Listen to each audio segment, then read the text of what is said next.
नमस्कार, मैं हूं प्रदीप कुमार। आप देख रहे हैं पॉलिटिकल आइडिया। पॉलिटिकल आइडिया के आज के इस अंक में मित्रों हम बात करेंगे देश के प्रमुख विपक्षी दल 140 साल पुरानी पार्टी कांग्रेस पार्टी की, और साथ ही कांग्रेस पार्टी को हम समझने का प्रयास करेंगे दिग्विजय सिंह के उस ट्वीट के माध्यम से जिसमें दिग्विजय सिंह ने ठीक CWC मीटिंग की पूर्व संध्या पर एक्स पर एक पोस्ट करते हैं और उसमें एक फोटो अटैच करते हैं जिसमें लालकृष्ण आडवाणी कुर्सी पर बैठे हैं और नरेंद्र मोदी जमीन पर।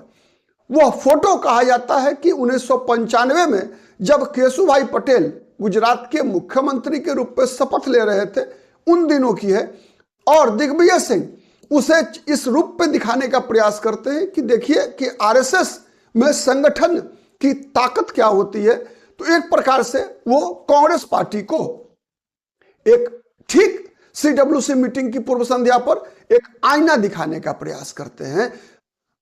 ठीक है, आप जितने भी दर्शक हैं सबका मत अलग अलग हो सकता है, लेकिन मैं आज एक बड़ी बात आपको बताने का प्रयास करूंगा। प्लीज पूरा वीडियो देखिएगा। अगर पसंद आए तो शेयर जरूर कीजिएगा, नहीं पसंद आए तो मत कीजिएगा शेयर, लेकिन आज पूरी बात देखिए। देखिए, मेरा मानना ऐसा है मित्रों, मैंने पहले भी कहा है कि इस देश को कम से कम 2 राष्ट्रीय राजनीतिक दल केंद्र में, दोनों बराबर की ताकत वाली राष्ट्रीय राजनीतिक दल की आवश्यकता है। मैं कोई कांग्रेस का समर्थक नहीं हूं, ना मैं बीजेपी का समर्थक हूं। अगर होऊंगा भी तब अपने चैनल पे नहीं हूं। मैं यहां अपने आप को निरपेक्ष रखने का पूरा प्रयास करता हूं। कितना सफल होता हूं प्रमाण पत्र आप दर्शक देंगे, मैं खुद दावा नहीं कर सकता। मेरा मानना है कि भारत में बहुदलीय लोकतंत्र है, और इस बहुदलीय लोकतंत्र को में हम किसी भी राजनीतिक दल को देश का दुश्मन बताकर हम इस राजनीतिक व्यवस्था को आगे लेकर नहीं जा सकते, नंबर 1। नंबर 2, अगर आज के दिन में आप तुलना कर लीजिए, या तो आप बीजेपी के समर्थक होंगे, या चूंकि राष्ट्रीय राजनीति में 2 ही प्रमुख राजनीतिक दल हैं भारत में, either you are a supporter of Bharatiya Janata party और अ कांग्रेस सपोर्टर। बट एक बात तो तय मानेंगे ना कि भारत में चाहे बीजेपी और कांग्रेस आपकी नजर में कितनी भी बुरी हो, तब भी चीन की शी जिनपिंग की पार्टी से बेहतर है। मानेंगे या नहीं मानेंगे बताइए कि शी जिनपिंग की पार्टी से हमारे यहां की भारतीय जनता पार्टी और कांग्रेस पार्टी बेहतर है या नहीं है। आप कितना भी बीजेपी के विरोधी हो, कांग्रेस के विरोधी हो, फिर भी मानेंगे या नहीं कमेंट करके बताइएगा। आप ये भी कमेंट करके बताइएगा कि जितने भी दुनिया में इस्लामिक देश हैं उनमें उनके अंदर अगर राजनीतिक व्यवस्था थोड़ी बहुत जीवित भी है तो क्या वो जो राजनीतिक व्यवस्था है उससे लाख गुना बेहतर हमारे यहां के राजनीतिक दल है या नहीं है, चाहे वो राष्ट्रीय राजनीतिक दल हो या क्षेत्रीय राजनीतिक दल हो। जिस प्रकार की व्यवस्थाएं इस्लामिक देशों के अंदर आज है, आप देख रहे हैं बांग्लादेश की क्या स्थिति है। भारत के पड़ोस में देखिए ना, भारत का ही एक अंग जो इस्लामिक देश के रूप में कन्वर्ट हुआ, वहां क्या स्थिति है, सामाजिक व्यवस्था क्या है, राजनीतिक व्यवस्था क्या है। पाकिस्तान में आर्मी का शासन है, आर्मी के प्रसाद पर्यंत कोई भी व्यक्ति प्रधानमंत्री बना रहता है। बांग्लादेश की स्थिति क्या हो गई देख लीजिए। और इसके अलावा एक इंडोनेशिया को छोड़ दीजिए अगर दुनिया में, तो एक भी आप इस्लामिक देश को प्रगतिशील नहीं कह सकते। प्रगतिशील नहीं कह सकते। प्रगति का मतलब क्या होता है मित्रों कि मानव समाज प्रतिदिन, यदि या मानव समाज छोड़िए, व्यक्तिगत रूप से भी अगर आप अपने आप को प्रतिदिन, जिसे हम कहते हैं प्यूरिफाई करने का प्रयास नहीं करेंगे, अपने आप को और बेहतर बनाने का प्रयास नहीं करेंगे, तो क्या दुनिया के दौर में आप ताल से कदम मिलाकर चल पाएंगे? नहीं चल पाएंगे, नहीं चल पाएंगे। आप पीछे छूट जाएंगे, दुनिया आगे चल जाएगी। यही स्थिति लगभग इस्लामिक देशों की हुई, यही स्थिति लगभग कम्युनिस्ट देशों की हो चुकी है। कम्युनिस्ट अब बचे कहां? चीन भी तो पूंजीवाद के सहारे बचा हुआ है। ठीक है, तो इसके अलावा चलिए यूरोप में प्राय आज सबसे बड़ा देश अमेरिका। क्या स्थिति है अमेरिका की बताइए। डोनाल्ड ट्रंप जैसे व्यक्ति जो लोकतंत्र का पहरेदार कहता है, हर जगह अलोकतांत्रिक काम कर रहा है। वेनेजुएला में क्या किया आज उसने? तो इसीलिए हमारे यहां आप कह सकते हैं एक फिल्म बनी थी, उस फिल्म का नाम था शायद, जहां तक मुझे याद है, नसीब अपना अपना। राज कपूर के पुत्र ऋषि कपूर उसमें मुख्य भूमिका में थे। फरहा एक्ट्रेस थी और एक दक्षिण भारत की एक्ट्रेस थी, शायद राधिका नाम था या ऐसा ही कुछ नाम, मैं कंफ्यूज हूं सेकंड नाम में। उस फिल्म का एक गीत है, भला है बुरा है जैसा भी है, मेरा पति मेरा देवता है।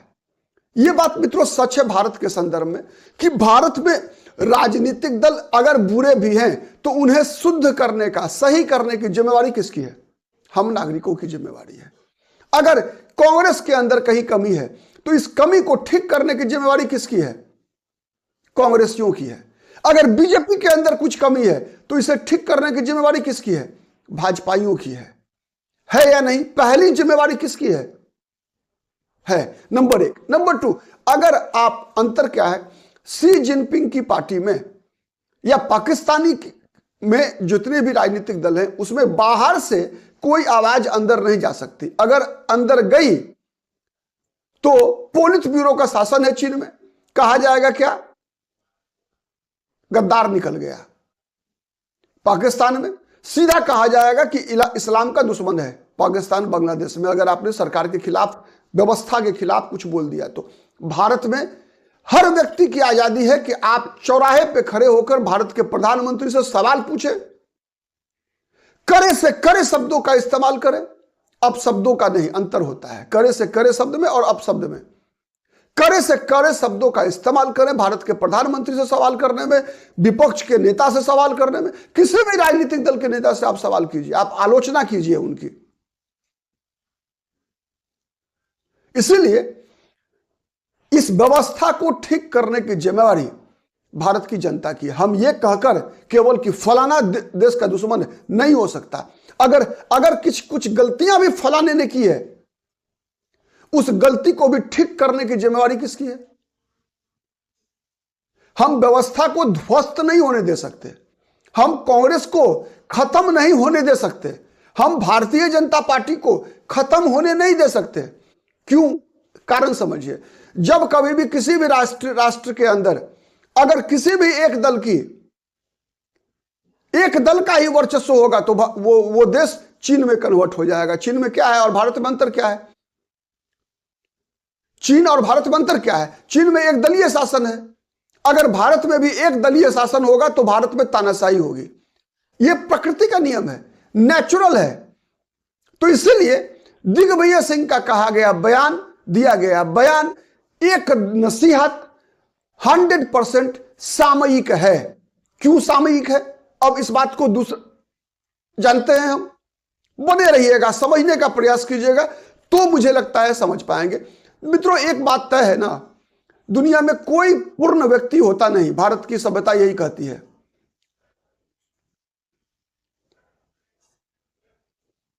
न राहुल गांधी पूर्ण है, न नरेंद्र मोदी पूर्ण है, न पंडित जवाहरलाल नेहरू पूर्ण थे, न केशव बलराम हेगड़ेवार पूर्ण थे, न कोई भी नहीं।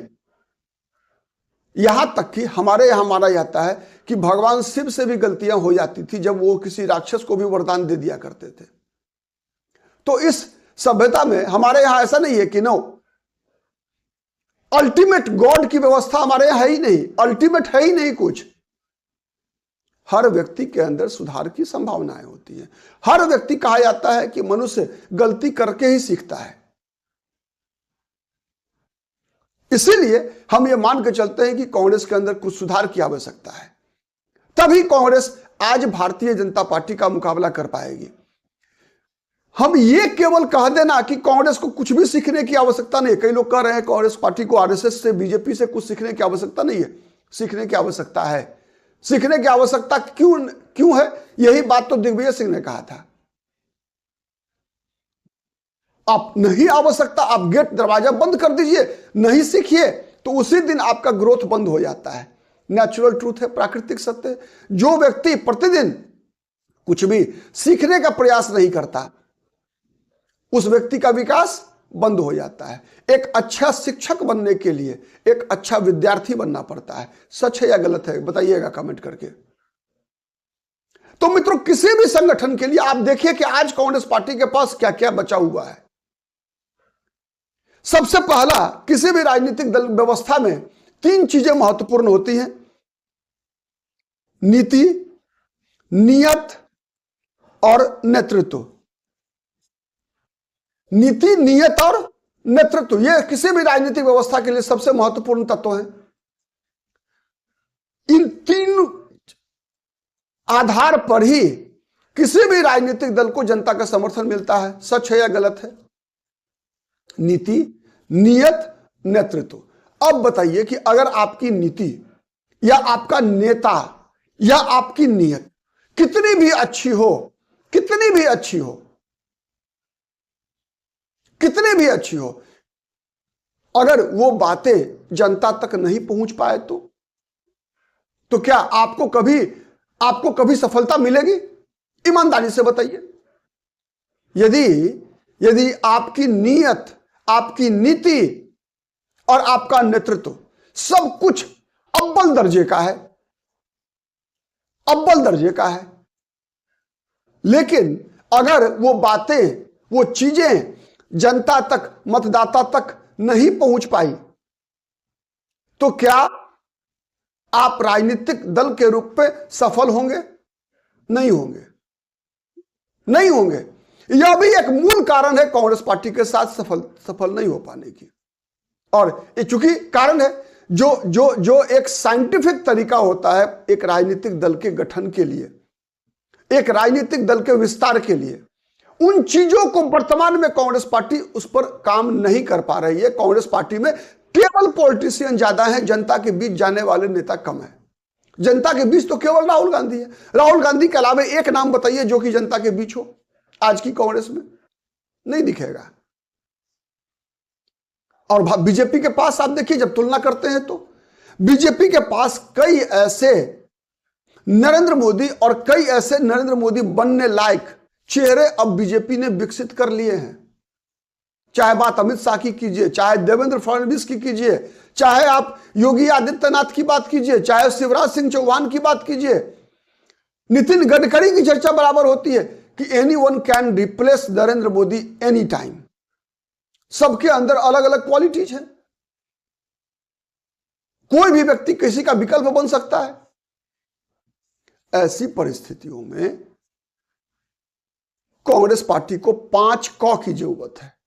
5 क एक संगठन के लिए, और ये 5 क ही राहुल गांधी की बात को, कांग्रेस पार्टी की नीतियों को, कांग्रेस की नीयत को और कांग्रेस के चेहरों को, क्योंकि अकेला को एक व्यक्ति कभी भी भारत जैसे बड़े देश को जीत नहीं सकता। एक व्यक्ति नेता जरूर हो सकता है, सबको इनर्जाइज कर सकता है, कई नेताओं को, लेकिन आप देखिए जिन दिनों कांग्रेस पार्टी के स्वर्णिम युग थे, उन दिनों कांग्रेस पार्टी के, मान लीजिए राजीव गांधी का ही शासनकाल, राजीव गांधी के शासनकाल के दौरान उत्तर प्रदेश में नारायण दत्त तिवारी, वीर बहादुर सिंह, बिहार में डॉक्टर जगन्नाथ मिश्रा, भागवत झा आजाद, सत्येंद्र नारायण सिंह, चंद्रशेखर सिंह जैसे बड़े नेता हुआ करते थे। राजस्थान में हरदेव जोशी, जगन्नाथ पहाड़िया जैसे नेता हुआ करते थे। मध्य प्रदेश में दिग्विजय सिंह, अर्जुन सिंह, सुभाष यादव जैसे बड़े नेता हुआ करते थे। सही है, गलत है? हिमाचल प्रदेश में वीरभद्र सिंह, सुखराम हुआ करते थे। कर्नाटक में बंगरप्पा, वीरेंद्र पाटिल जैसे चेहरे हुआ करते थे।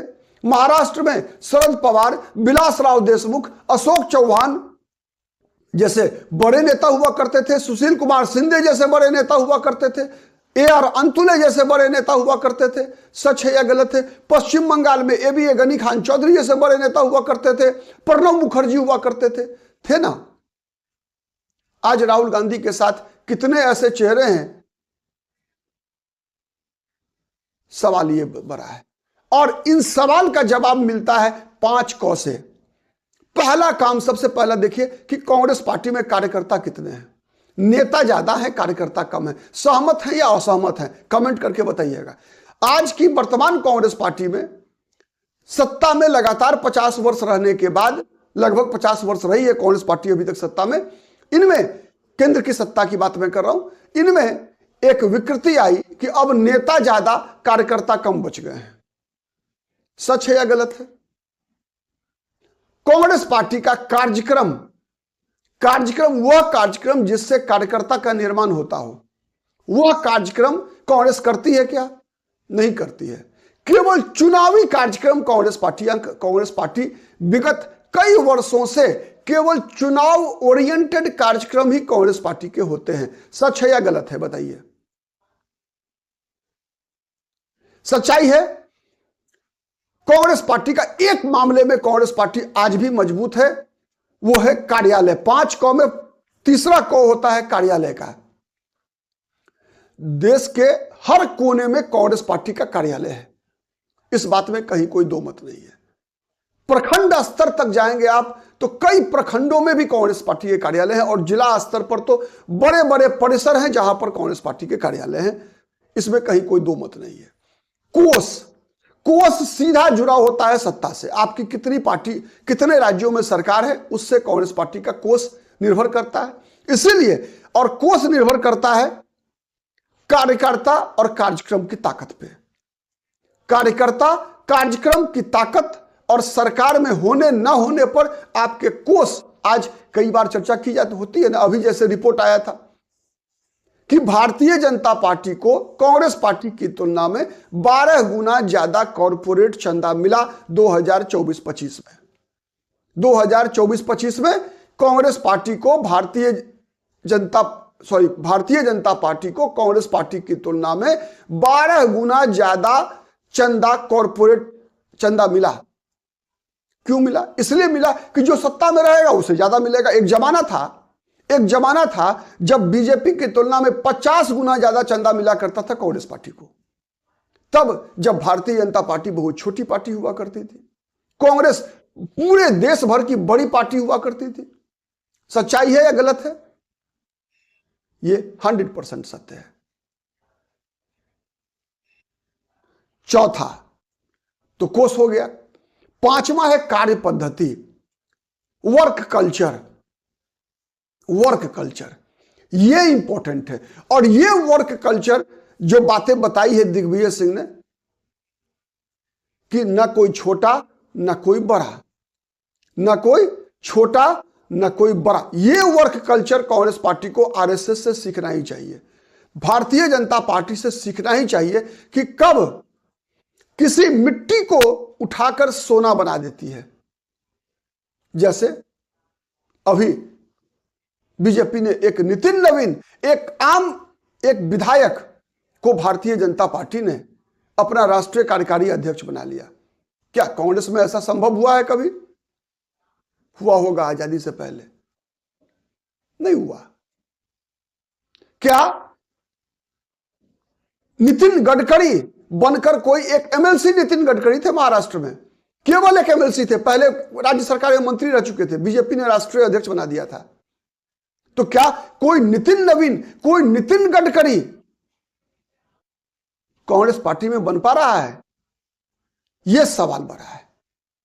और यह निकलता है वर्क कल्चर से। जब तक अहंकार, जब तक हम सत्ता में रहने के लिए बने हैं, यह भाव जब तक रहेगा, कई नेता हैं कांग्रेस पार्टी के, दिल्ली में देखेंगे आप, केवल राहुल गांधी के, प्रियंका गांधी के, सोनिया गांधी के इर्द गिर्द मंडराना है इनको। इसके अलावा कौन सा काम है? जमीन पर कौन सा काम है इनका? बता दीजिए आप। भारतीय जनता पार्टी के राष्ट्रीय संगठन महामंत्री हैं बीएल संतोष। अखबार में नहीं आते, टेलीविजन पर नहीं आते, लेकिन हर राज्य के हर जिले में वो जाते हैं। वही भूमिका कांग्रेस पार्टी में केसी वेणुगोपाल की है। केसी वेणुगोपाल कौन सा काम करते हैं? अखबार में आते हैं, जिलों में नहीं जाते। ये अंतर है या नहीं है? ये है वर्क कल्चर। तो ये 5 कार्यकर्ता, अभी नेता है, कार्यकर्ता नहीं है। कार्यकर्ता बनाना पड़ेगा कांग्रेस पार्टी को। हर नेता को काम देना पड़ेगा। कार्यकर्ता मतलब कौन होता है? काम जिसके पास होगा और काम की रिपोर्टिंग होगी। है आज नहीं है, कार्यक्रम कांग्रेस पार्टी को कार्यकर्ताओं के लिए तय करना पड़ेगा, वैसे कार्यक्रम जिससे कि समर्थकों को कार्यकर्ता में कन्वर्ट किया जा सके। कर पाएगी कांग्रेस? कार्यालय के मामले में धनी है कांग्रेस, कहने की बात नहीं है। कोष बड़ा फैक्टर नहीं है, कोष के लिए भी यह कार्यकर्ता और कार्यक्रम, क्यों नहीं कांग्रेस पार्टी 5 रुपए चंदा मांगती है लोगों से, मिलेगा। यदि कांग्रेस के कार्यकर्ताओं पर लोगों का भरोसा बन जाएगा कि ये पैसा लेकर ये व्यक्तिगत उपयोग नहीं करेंगे, पार्टी के लिए उपयोग करेंगे, तो कांग्रेस पार्टी को जितना कॉर्पोरेट चंदा मिलता है उससे कई गुना ज्यादा जनता की तरफ से चंदा मिल जाएगा, क्राउड फंडिंग हो जाएगी। सच है या गलत है? दैट तो कोष कोई कंसर्न है ही नहीं। कोष की चिंता वो करते हैं जिसे पैसा लूटना होता है। अगर जनता आपके समर्थन में है, आप जनता को अपने साथ लेकर आइए, आप पैसे की दिक्कत नहीं होगी भारत जैसे देश में। और इसके लिए सबसे पहला चीज है विश्वास जीतना, और विश्वास केवल आपका वर्क कल्चर ही जीत सकता है, कार्य पद्धति। आपके कार्यकर्ताओं में वो पुराने कांग्रेसियों वाली छवि दिखनी चाहिए जिसके अंदर भारत को आगे ले जाने का एक सपना हो। क्या ये कांग्रेस वो सपना दिखा पाएगी फिर से? बड़ा सवाल है। कमेंट करके जरूर जवाब दीजिएगा। आज के लिए इतना ही। बहुत बहुत धन्यवाद।